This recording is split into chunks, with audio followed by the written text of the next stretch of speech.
नमस्कार। द एजुटेक में आपका स्वागत है। एजुटेक प्रस्तुत करता है सामाजिक अध्ययन श्रृंखला भाग 7। इसके अंतर्गत लौहयुगीन संस्कृति के बारे में हम जानेंगे। तो आइए जानते हैं लौहयुगीन संस्कृति एजुटेक के साथ। आप इस चैनल पर अगर नए हैं तो इसे सब्सक्राइब कीजिए, शेयर और लाइक कीजिए। अगर आप पहले से सब्सक्राइब हैं तो इसे शेयर ज़रूर कीजिए।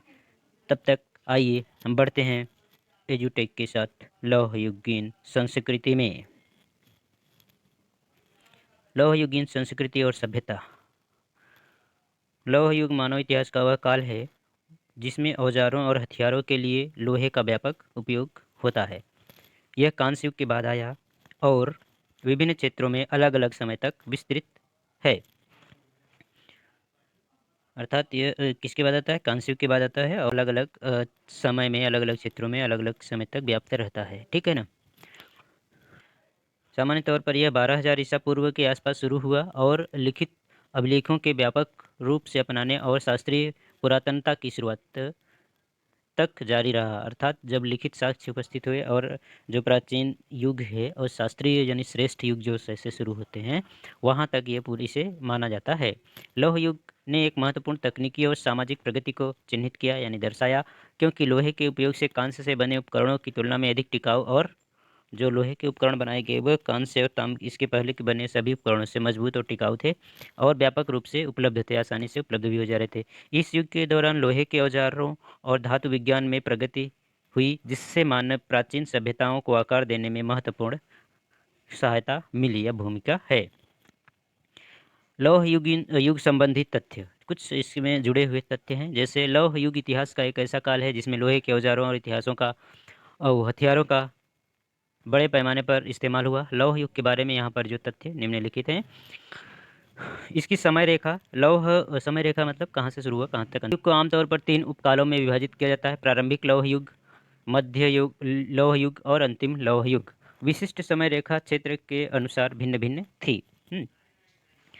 तकनीकी प्रगति हुई। लौह के औजारों के उपयोग ने कांस्य युग जैसे पहले के समय में महत्वपूर्ण तकनीकी प्रगति को चिन्हित किया ना, यानी जो प्रगति हुई थी, प्रगति हो रही थी, लेकिन लौह युग जब आना उसके बाद वो तेजी से प्रगति हुई। लोहे के उपकरण अधिक टिकाऊ और व्यापक रूप से उपलब्ध थे। फिर लौह प्रगलन के गलाने के माध्यम से अयस्कों में से लोहा निकालने की प्रक्रिया इस अवधि के दौरान एक महत्वपूर्ण कौशल बन गई, यानी लोहे निकालने का जो उसको प्रसंस्करण करने का एक महत्वपूर्ण स्किल डेवलप हो गई। इसमें धातु के लिए लौह अयस्क को भट्ठी में गर्म करना शामिल है, यानी भट्ठी का शुरुआत किया गया लौह को पिघलाने के लिए। इसके बाद है सांस्कृतिक विकास भी हुआ, क्योंकि दुनिया भर में अलग अलग संस्कृतियां अलग अलग समय पर लोहे के युग में परिवर्तित हुई, जिससे विविध पुरातात्विक खोजों और संस्कृतियों का विकास हुआ। जिससे क्या हुआ कि पुरातात्विक जो खोज हुए उससे ये स्पष्ट होता है कि अलग अलग समय पर विश्व में अलग अलग संस्कृतियों का उद्भव हुआ था, खासतौर से लौह युगीन संस्कृति का। ठीक ना। इसकी एक बड़ी विशेषता यह थी कि यह शहरीकरण इसमें हुआ। लौह युग के दौरान कुछ क्षेत्रों में शहरीकरण में वृद्धि हुई, क्योंकि शहरों और अधिक केंद्रित राजनीतिक सत्ताओं के या रचनाओं संरचनाओं के उद्भव के साथ साथ सामाजिक अधिक जटिल हो गए। सामाजिक जो संरचना थी अधिक जटिल होती चली गई और सामाजिक जो सत्ता थी वो भी केंद्रीकृत होती गई, जिससे एक नगरीय संस्कृति का विकास हुआ। व्यापार नेटवर्क भी बने। लौह युग में व्यापार नेटवर्क का विस्तार भी देखा गया ना। व्यापार तो मुख्य रूप से होगा ही, जहाँ पर जो चीज़ें बनेंगी उसका व्यापार करेगा, जिससे आर्थिक उन्नति भी मिलेगी, जिससे अधिक दूरी तक वस्तुओं और विचारों के आदान प्रदान में सुविधा हुई। इसमें क्या हुआ, जब व्यापार का विस्तार हुआ तो विचार भी विस्तारित हुए। लोहे के हथियार भी बनाना शुरू हुए, जो पहले की अपेक्षा और अधिक शक्तिशाली और मजबूत थे, और जिससे क्या हुआ कि जो उस समय तत्कालीन साम्राज्य विस्तार के लिए थे, युद्ध थे, उसमें ये महत्वपूर्ण भूमिका निभाए ये हथियार। सेल्ट्स और हालस्टेट संस्कृति। यूरोप में एक विशिष्ट संस्कृतियों का उदय हुआ, जैसे लौह युग सेल्ट और हालस्टेट संस्कृति से जुड़ा हुआ है। सेल्ट्स कुशल धातुकर्म और व्यापारी थे, जिसमें यूरोपीय इतिहास में एक बहुत बड़ा प्रभाव छोड़ते हैं। चीन में हान राजवंश का उदय होता है। चीन में लौह युग पूर्व झोउ काल के उत्तरार्ध और राजवंश के उद्भव से मेल खाता है, यानी हान वंश की स्थापना से शुरू होता है, यह माना जाता है, जो शासन और प्रौद्योगिकी में अपनी प्रगति के लिए विशेष रूप से जाना जाता है। फिर इसका पतन भी होता है। लौह युग के ने बाद में ऐतिहासिक काल जैसे पुरातनता और मध्ययुगीन युग के लिए मार्ग प्रशस्त करता है, और उसके बाद फिर जो उसके सामाजिक संरचना के आधार पर जो विकास होना था वो उतना हो गया। उसके बाद आगे उसे सामाजिक संरचना में परिवर्तन के साथ तकनीकी, सामाजिक और राजनीतिक रूप से विकसित होता रहा। फिर इसमें कुछ खूबियां हैं लौह युग की, जो इस प्रकार हैं। लौह युग ने मानव सभ्यता में एक महत्वपूर्ण प्रगति को चिन्हित किया है, क्योंकि लोहे के औजार और हथियारों का उपयोग बहुत अधिक होता चला गया। यह काल जो कांस्य युग के बाद आया, कई युग खूबियों के साथ में आया था। तकनीकी उन्नति हुई इसमें, यानी हर क्षेत्र में तकनीकी हथियार बनाने की, और जो कृषि उपकरण थे और जो आवश्यक उपकरण थे उनमें भी उनका निर्माण शुरू हुआ। सैन्य की श्रेष्ठता, हथियार लोहे के हथियारों ने अपने कांस्य समकक्षी की तुलना में बहुत अधिक अच्छी प्रगति हुई, जिससे कि उनकी क्या वो मजबूत थे, टिकाऊ थे और काम में महारत हासिल किया, जिससे मतलब इस जो युद्ध में इनकी बहुत ज़रूरत थी उसको ये पूरा करते हैं। कृषि का विकास में भी मदद करते हैं। बेहतर भूमि के उपकरण होते हैं, जैसे हल और फावड़े की आदि की, जिससे उत्पादकता और में वृद्धि हुई, जो जनसंख्या की वृद्धि के पोषण में सहायता हुई। शहरीकरण, शहरीकरण में क्या हुआ कि जब उत्पादन चीज़ें होने लगी, सरप्लस हुई, आय में वृद्धि हुई, आय की वृद्धि, सत्ता का एक केंद्रीकरण भी शुरू हुआ, तो जिससे क्या हुआ, शहरीकरण का विकास हुआ और सामाजिक संरचना, सामाजिक आर्थिक संरचना और अधिक जटिल होती गई। व्यापार और कनेक्टिविटी, जो पहले हम पढ़ चुके हैं थोड़े से, ये क्या हुआ, लोहे के उपकरण और हथियार मूल्यवान वस्तु थे, जो विभिन्न क्षेत्रों के बीच व्यापार और नेटवर्क और सांस्कृतिक आदान प्रदान में मदद करते थे। कलात्मक अभिव्यक्ति, लोहे के काम ने कलात्मक और सजावट के सामानों में भी वृद्धि, यानी उसको भी जो विधि थी, कला थी, वृद्धि, विकास और उसको प्रभावित किया, क्योंकि लोगों ने जटिल लोहे की कलाकृतियां बनाना अब प्रारंभ कर दिया था और अपनी कौशल, शिल्प कौशल को निखारते हुए, निखारते रहे और लोहे को इसमें शामिल किया। लंबे समय तक चलने वाला बुनियादी ढांचा, यानी जो फाउंडेशन भी हर किसी चीज़ की बनाई जाती थी, तो अब लोहे के सहायता से लंबे समय तक उसे टिकाया जा सकता था। जैसे पुल हुआ, इमारत हुआ, और स्थायी संरचनाओं का निर्माण में लोहे का जो उपयोग किया गया, तो उससे अधिक समय तक क्या हुआ, टिके रहे, मजबूती के साथ खड़े रहे, और स्थायी मानव बस्तियों का विकास में बहुत बड़ा योगदान हुआ। सामाजिक और आर्थिक परिवर्तन भी हुआ। लौह युग में अक्सर सामाजिक और आर्थिक परिवर्तन होते रहे, हर युग में ये लगता होता है, जिसमें लेकिन लौह युग में ये तीव्र होता गया, जिसमें विशिष्ट श्रम का उदय हुआ, सामाजिक स्तरीकरण में वृद्धि हुई और अधिक जटिल राजनीतिक प्रणालियों का भी विकास हुआ।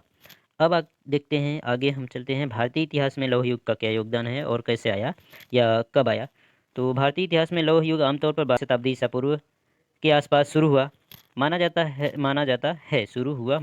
है, यानी अर्थात कि 12वीं शताब्दी के आसपास इसे स्वीकार किया जाता है कि भारत में लौह युग आता है, और चौथी शताब्दी ईसा पूर्व में मौर्य साम्राज्य जैसे प्रमुख साम्राज्यों के उद्भव तक चला, यानी मौर्य साम्राज्य की स्थापना होने तक इसका प्रभाव स्वीकार किया जाता है कि इस समय तक लौह युग था। इसके बाद फिर इस अवधि में लोहे के औजारों और हथियारों का व्यापक उपयोग देखा गया। भारत में जो महाजनपद काल था, उससे उसी समय ये समय हथियारों का बहुत, साम्राज्यवाद भी आगे बढ़ा ना, राज्य विस्तार की नीति भी चली, तो इसके कारण से युद्ध में इन सब के लोहे के औजारों का प्रयोग व्यापक रूप से देखा गया, जो पूर्ववर्ती कांस्य युग की तुलना में एक महत्वपूर्ण तकनीकी प्रगति का प्रतीक है। यानी तकनीकी प्रगति, कांस्य से लोहे में आए हैं। वैदिक लोगों सहित विभिन्न संस्कृतियों समाजों ने लौह युग के दौरान भारतीय सभ्यता के प्रारंभिक नींव को आकार देने में महत्वपूर्ण भूमिका निभाई। भारतीय इतिहास में लौह युग को आमतौर पर दो अवधियों में विभाजित किया गया। अभी पीछे था तीन अवधियों में, आधुनिक, मध्यम और पुरातन, तो यहाँ पर दो अवधियों में विभाजित किया गया। प्रारंभिक लौह युग 1500 ईसा पूर्व से 600 ईसा पूर्व तक, और बाद में जो इसका बाद वाला जो लौह युग है वो 600 ईसा पूर्व से 200 ईसा पूर्व। ये जो समय काल है, इसको कहीं कहीं क्या किया जाता है कि 1200 से 800 ईसा पूर्व और 800 से 400 ईसा पूर्व माना जाता है, ठीक ना। तो ये ऐसे आप समझ लीजिए, तो वही चीज़ें हुआ कि और अधिक पुराना और नया ना, तो लेकिन जो मान्य है वो यही मिलता है हमें कि 1500 से 600, 600 से 200, ठीक ना। लौह युग का फिर परिचय हुआ, लोहे का परिचय हुआ इस युग में। सबसे इसके जो इंट्रोडक्शन की अगर बात करते हैं, तो सबसे लौह युग ने कांस्य के उपयोग के जो थी पद्धति, उसको धीरे धीरे हटाकर स्थापित किया और उसकी जगह खुद को चिन्हित करता है यहाँ पर कि लौह युग अब स्थापित हो चुका है, जिससे में महत्वपूर्ण तकनीकी प्रगति होती है। जनपद और गणराज्यों का उदय होता है। अब महाजनपदों के अलावा छोटे छोटे राजनीतिक इकाइयाँ, जिन्हें जनपद कहा जाता था, और कुछ प्रारंभिक गणराज्य भी अस्तित्व में आए, जो विविध राजनीतिक संरचनाओं को प्रदर्शित करते थे। क्योंकि भारत में क्या था कि गणराज्य भी थे, राजसत्ता थी और छोटे छोटे राजतंत्र भी थे, तो एक सामंतवादी व्यवस्था भी थी। इस तरीके से यहाँ पर जो राजनीतिक संरचनाएं थी विविध प्रकार की थी। ठीक ना। बौद्ध धर्म और जैन धर्म इस अवधि में भारत में उत्पन्न हुए। बौद्ध धर्म और जैन धर्म सभी सहित प्रभावशाली धार्मिक और राजनीतिक आंदोलनों का इस लौह युग में ही उदय होता है। उन्होंने वैदिक अनुष्ठानों के प्रभुत्व को चुनौती भी दी। वही प्रारंभिक लौह युग वैदिक काल के उत्तरार्ध से मेल खाता है, यानी लौह युग के पहले की बात है कि वैदिक काल था, शायद ऐसा ही इसने कहा गया है। जो ऋग युग की रचना और प्रारंभिक हिंदू धर्म के उद्भव की विशेषता है, यानी जो हिंदू धर्म की स्थापना की बात करते हैं कहा जाए तो अगर ये मौर्य युग के पहले की बात है ना।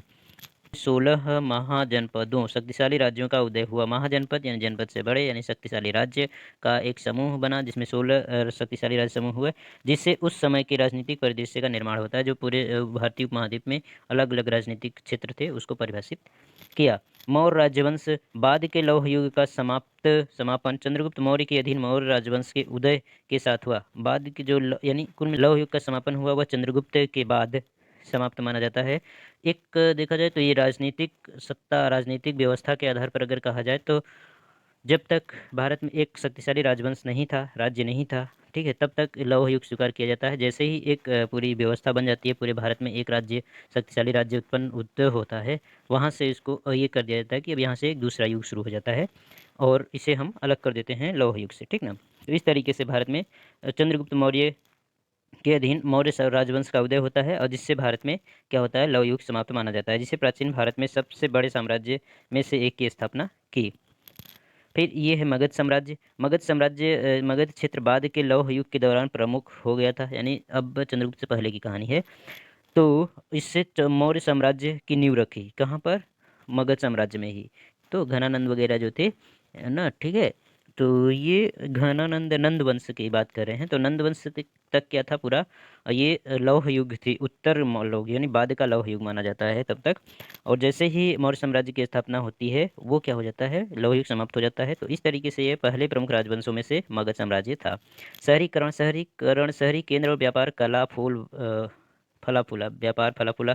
वाराणसी पाटलिपुत्र तक्षशिला जैसे शहर वाणिज्य और संस्कृति के महत्वपूर्ण केंद्र बन गए थे। अब यहाँ पर सांस्कृतिक केंद्र भी बन गए थे और राजनीतिक केंद्र भी थे ना। तो इस तरीके से जैसे पाटलिपुत्र तक्षशिला कुछ शिक्षा के क्षेत्र थे ना, पटना जैसे हैं पाटलिपुत्र। वाराणसी है धार्मिक क्षेत्र है, राजनीतिक क्षेत्र है, जो इसकी राजधानी जो थी मगध की राजधानी।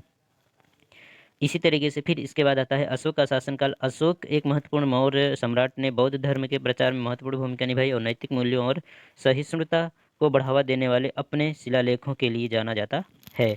तो मौर्यों का पतन, अंततः मौर्य साम्राज्य का पतन हो गया, जिससे क्षेत्रीय राज्यों का उदय हुआ और भारतीय इतिहास में बाद के साम्राज्यों का मार्ग प्रशस्त हुआ। ये उसके बाद की तो घटनाएं थी, यानी जैसे जैसे उसका लौह युग का पतन होता है, लौह युग के पतन के बाद उस पतन की संस्कृति का शिकार यह भी बनता है। तो यहाँ पर दो चीज़ें सामने एक होती है कि यहाँ पर जो तथ्य स्वीकार किया जाता है, एक मौर्य युग के शुरुआत में लौह युग को समाप्त किया जाता है और एक उसके आगे तक चलता है, यानी 200 ईसा पूर्व तक मानते हैं। जब जो 200 ईसा पूर्व मानते हैं तो उस समय मौर्य युग धीरे धीरे समाप्त हो रहा था ना। तो बाद भारत में लौह युग ने सामाजिक सांस्कृतिक और राजनीतिक विकास की नींव रखी थी, आने वाली शताब्दियों के लिए उपमहाद्वीप को आकार भी दिया था। तो ये थे भारत में कुछ और इसका प्रभाव और इसकी विशेषता। आगे हम देखते हैं कि लौह युग से संबंधित कौन से पुरातात्विक स्थल हैं। तो दुनिया भर में लौह युग के कई पुरातात्विक स्थल शामिल हैं। तो इसमें से प्रमुख है हट्टुसा, तुर्की में हित्ती साम्राज्य की राजधानी थी, जिसमें प्रभावशाली खंडहर और कलाकृतियां अभी भी मौजूद हैं। मोहनजोदाड़ो पाकिस्तान प्राचीन सिंधु घाटी सभ्यता का हिस्सा, जो उन्नत शहरी नियोजन और की अंतर्दृष्टि प्रदान करता है ना। गोबेटकली टोपे टेपे तुर्की में है, विशाल पत्थर के खंभों वाली एक साइट है। यह पुरातात्विक स्थल है जो जटिल समाजों के विकास के बारे में कुछ विचार प्रस्तुत करता है, चुनौती देता है, पिछले विचारों को चुनौती दे देता है कि इस तरीके के समाज थे। स्टेनहंज यूनाइटेड किंगडम में था। इसने अपने विशाल पत्थर एक चक्र के लिए प्रसिद्ध है, विशाल पत्थर चक्र के लिए प्रसिद्ध है। इसका उद्देश्य और निर्माण अभी भी क्लियर नहीं है, इस पर भी विवाद चल रहा है। ट्रॉय तुर्की का एक शहर है जिसमें ट्राई ट्रोजन युद्ध के बारे में यहाँ पर वर्णित किया जाता है कि ट्रोजन का युद्ध यहाँ पर हुआ था तुर्की में। एकेटोर्प स्वीडन में है। आइलैंड ऑलैंड द्वीप पर लौह युग का किला है, ठीक है ना, ये माना जाता है। और फिर कार्नटम ऑस्ट्रिया ऑस्ट्रिया यूरोप में है। लौह युग की बस्तियों से जुड़ा एक रोमन पुरातात्विक स्थल है। हालस्टेट ऑस्ट्रिया, हालस्टेट संस्कृति, अभी हम दो संस्कृतियों के पीछे बारे में पढ़े थे, इसमें से हालस्टेट कहाँ से जुड़ी थी? हालस्टेट संस्कृति कलाकृति सहित अपनी समृद्ध पुरातात्विक खोजों के लिए जाना जाता है, ठीक ना। बोगान फ्रांस का है। टुलमुस टुमुलुस फ्रांस का है बोगान टुमुलुस। नवपाषाण और कांस्य युग के दफन टीलों का एक पूरा समूह है। विक्स ग्रेव फ्रांस से एक लौह युग का दफन स्थल है जिसमें अन्य मूल्यवान वस्तुओं के अलावा एक बड़ा कांस्य क्रेटर भी मिला है, ठीक है। तारा आयरलैंड का एक प्राचीन शाही स्थल है और लौह युग के दौरान एक महत्वपूर्ण केंद्र था आयरलैंड का। गोर्डियन यह तुर्की में है, जो कि प्राचीन फिजिया की राजधानी राज्य की राजधानी थी, जिसका राजा राजा मिडास से संबंधित है। कहोकिया माउंट्स यूएसए में है, उत्तरी अमेरिका में सबसे बड़ी पूर्व कोलंबियाई बस्ती थी, कोलंबिया राज्य की बात कर रहे हैं। कास्त्रो दी बरोना स्पेन में, गैलिसियन तट पर सेल्टिक पहाड़ी किला है, नमकीन सेल्टिक पहाड़ी है, ठीक है। दून आगहास आयरलैंड में, इनिस्मोर अर्नर अरन द्वीप पर प्रागैतिहासिक ये किला प्रागैतिहासिक काल का है, दून अगहस, ठीक है ना। तो उसके बाद में फिर ये मिलता भी है, इसमें थोड़े थोड़े साक्ष्य मिल जाते हैं किसके, लौह युग तक, ठीक। तो ये स्थान। फिर अब भारत में बात करते हैं, तो भारत में लौह युग से संबंधित पुरातत्व स्थल कौन से हैं? कालीबंगन राजस्थान के निकट, यह जुते हुए खेतों के प्रारंभिक साक्ष्य और सुनियोजित शहरी केंद्र के रूप में जाना जाता है। राखीगढ़ी और राखीगढ़ी हड़प्पा सभ्यता में सबसे बड़े स्थलों में से एक है। यह लौह युग के दौरान शहरी जीवन शैली की जानकारी प्रदान करता है। भीमबेटका गुफाएं में है, हालांकि मुख्य रूप से यह प्रागैतिहासिक राग कला के लिए जानी जाती है। मध्य प्रदेश में इन गुफाओं में लौह युग के निवास के भी प्रमाण मिलते हैं, ठीक है। अरिकामेडु वर्तमान पुडुचेरी में स्थित यह प्रारंभिक ऐतिहासिक काल के दौरान रोमन संबंधों के साथ एक महत्वपूर्ण व्यापार का केंद्र भी था। अदिचलनूर तमिलनाडु में स्थित इस स्थल में लौह युग की महत्वपूर्ण कलाकृतियां भी प्राप्त हुई हैं, जो प्राचीन दफन प्रथाओं के बारे में जानकारी प्रदान करती है। राजा नल का टीला हरियाणा, इस साइट पर मिट्टी के बर्तन और संरचनात्मक अवशेष मिले हैं जो प्रारंभिक ऐतिहासिक और लौह युग की संस्कृतियों के साक्ष्य भी प्रदान करते हैं। ये लौह युग अब तरीके से हम अब कह सकते हैं कि सामाजिक अध्ययन का खंड एक इतिहास के अंतर्गत यूनिट एक समाप्त होती है। आगे हम फिर नई यूनिट के साथ या नए खंड के साथ प्रस्तुत होते हैं। तब तक के लिए धन्यवाद, नमस्कार।